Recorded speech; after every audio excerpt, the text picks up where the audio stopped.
बिलासपुर में हुए गोलीकांड में सामने आई बड़ी बात।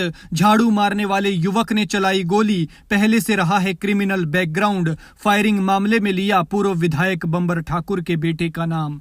बिलासपुर में कोर्ट परिसर में फायरिंग मामले में कांग्रेस के पूर्व विधायक के बेटे का नाम जुड़ रहा है। पुलिस पूछताछ में पंजाब के लुधियाना के आरोपी सन्नी गिल ने कबूल किया है कि उसने बंबर ठाकुर के बेटे के कहने पर गोली चलाई। वहीं बंबर ठाकुर के बेटे पुरंजन ठाकुर ने गिरफ्तारी से बचने के लिए हिमाचल हाई कोर्ट में बेल के लिए अर्जी लगाई है। पुलिस के मुताबिक पुलिस ने इस मामले में एक और गिरफ्तारी कर दी है। दूसरे आरोपी का नाम गौरव नड्डा है, जो कि पढ़ाई करता है। गौरव पर आरोप है कि उसने फायर करने वाले आरोपी सन्नी गिल को अपने क्वार्टर में शरण दी थी। गोली चलाने वाले मुख्य आरोपी को पुलिस ने पिछले कल ही दबोच लिया था। आरोपी सन्नी गिल लुधियाना में एक दुकान में झाड़ू मारने का काम करता है। बताया जा रहा है कि सन्नी गिल पर पहले भी कई मुकदमे चल रहे हैं। सन्नी गिल ने बीते वीरवार दोपहर 1 बजे के करीब कोर्ट परिसर में 2 गोली फायर की थी। एक गोली गाड़ी के फ्रंट शीशे पर लगी, जबकि दूसरी गोली घुमारवीं निवासी सौरभ पटियाल उर्फ फांदी की पीठ पर लगी। सौरभ अपने दोस्तों के साथ पिछले कल कोर्ट में पेशी के लिए आया था।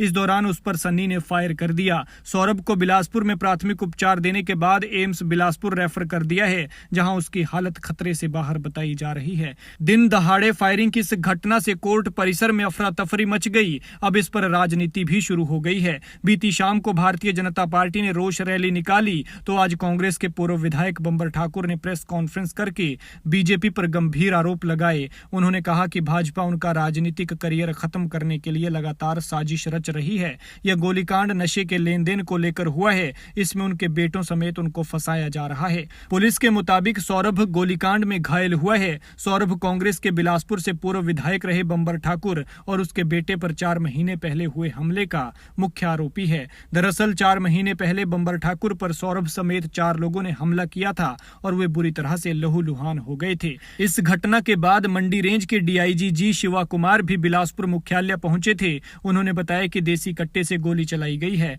हथियार को भी बरामद कर लिया गया है और इस मामले में 307 का मुकदमा बनता है। उन्होंने बताया कि अब तक की प्रारंभिक जांच में पता चला है कि आरोपी का आपराधिक बैकग्राउंड रहा है। उस पर पहले ही 3 मुकदमे चल रहे हैं। इस घटना के बाद भारतीय जनता पार्टी ने बिलासपुर में रोष रैली निकाली और पूर्व विधायक बंबर ठाकुर के खिलाफ जोरदार नारेबाजी करते हुए उन्हें अरेस्ट करने की मांग की है। संदर्भ में थाना सदर में 60/24 7 आईपीसी और आर्म्स एक्ट में एफआईआर दर्ज हुई है। घटना के तुरंत बाद जो मौके पे जिसने फायर किया था वो आरोपी सन्नी गिल, जो कि लुधियाना का रहने वाला है, उसको मौके पे ही डिटेन कर लिया गया था और थाने ले जाया गया। घटना में ये सामने आया कि उसके पास एक जो है कंट्री मेड वेपन मिला है। उससे 2 फायर हुए हैं। 2 जो है, एक जो है विक्टिम है सौरभ पटियाल, उसको लगा है, और दूसरा जो फायर है पास में खड़ी गाड़ी पे लगा था। मौके से 2 जो है खाली खोल भी बरामद किए गए। इसके बाद एफआईआर दर्ज की गई और इस अक्यूज को थाने में ले जाया गया और इसे पूछताछ जब की गई तो उस पूछताछ में सामने आया है कि ये जो अक्यूज है पिछले कुछ समय से यहीं बिलासपुर में एक लड़का है जिसका नाम है अनमोल शर्मा उर्फ गौरव नड्डा, जिसका गवर्नमेंट हॉस्पिटल के पास उसके पिता का सरकारी क्वार्टर है। वहाँ पर ये पिछले कुछ समय से रह रहा था और जब उस व्यक्ति का क्वार्टर तलाश किया गया तो इसकी जो ज़रूरत की जो चीज़ें हैं, कपड़े वगैरह वहाँ मिले, जो कि प्रूव करते हैं वहाँ पे रह रहा था।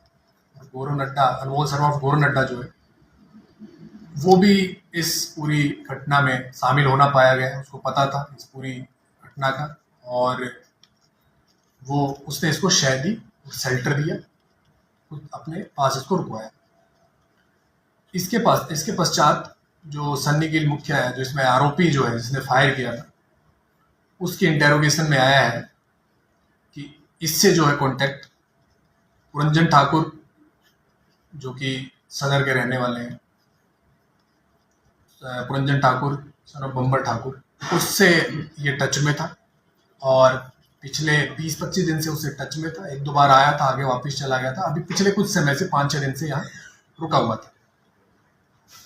पुरंजन ठाकुर ने इसको जो है बुलाया और पूरी घटना से वो परिचित था और उसी ने जो है जो विक्टिम है उनको आइडेंटिफाई करवाया और उन पे फायर करने की पूरी साजिश में भी शामिल है।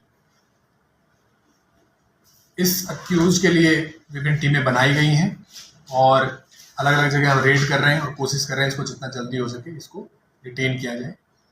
आज इसने माननीय उच्च न्यायालय में शिमला में जमानत के लिए अर्जी लगाई, जिसके लिए हमने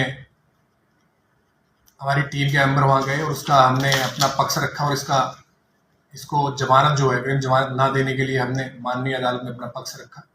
इसकी अग्रिम जमानत अभी मंजूर नहीं हुई है, लेकिन माननीय उच्च न्यायालय का आदेश अभी भी लंबित है। जैसे ही वहाँ से हमें फाइनल ऑर्डर मिलता है उससे हमें और क्लैरिटी आएगी कि अभी उसका स्टेटस क्या है। इसके बाद अभी जो इन्वेस्टिगेशन है उसमें दो लोग अरेस्ट हैं जिनके नाम मैंने बताया।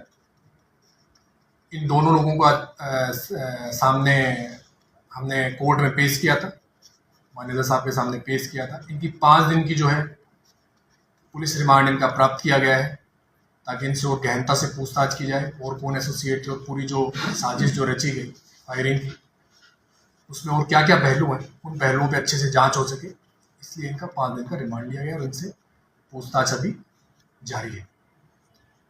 अभी जो जिसने शूट किया सन्नी सहगल इसका नाम है, उसकी जो अन्य आरोपी है जिसकी हम तलाश कर रहे थे, इसने जो अग्रिम जमानत के लिए माननीय उच्च न्यायालय में गया है, उससे लगातार इसकी बातचीत है।